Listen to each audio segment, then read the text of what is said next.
Perth has a proud and green heart. And tonight that heart is heavy with a sadness that really cuts to the core. We love our precious green spaces with a unique intensity, particularly because, given our very, very hot summers, they are some of the few places that we can get into the shade. Hyde Park particularly lives in the heart of so many in the Perth metro area as that one space often on that particular kind of day that you can take a stroll round in the shade and gather your thoughts. I've done that many times with many a good friend, entering the park, wondering how I was going to solve a problem and strolling round with somebody that I care about and finding a solution by the end of it. Kings Park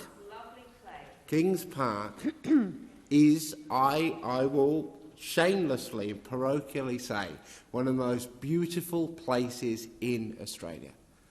The opportunity to visit that space and to watch families play together and people meet for the first time and people say I do, and the wonderful fig trees, it is like nothing anywhere else in the world.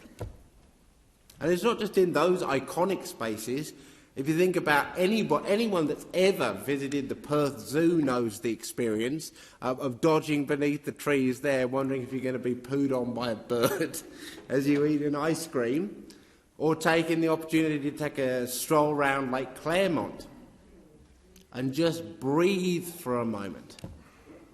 It is part of our identity as a community to be able to visit these spaces, breathe in, breathe out, and reflect in the joy of nature.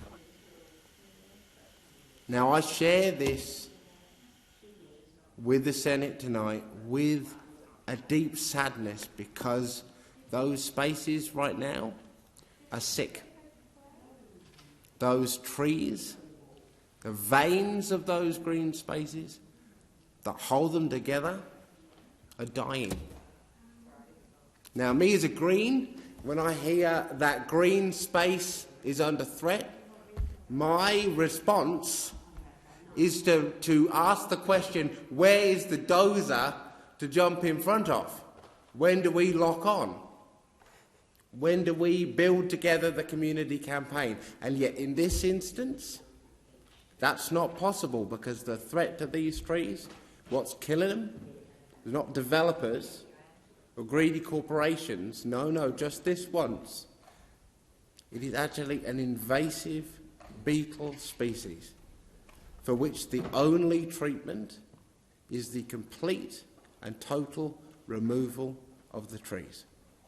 And let's just put this in context. This means that for places like Hyde Park, whole entire sections of bushland, currently home to nesting birds, that literally form the centre of the park, will have to be completely demolished. 100-year-old Moreton Bay fig trees that have stood and watched so much around them change will now be brought down. And the reality is that there is not currently the money allocated at any level of government to knit these spaces back together. And that's got to change.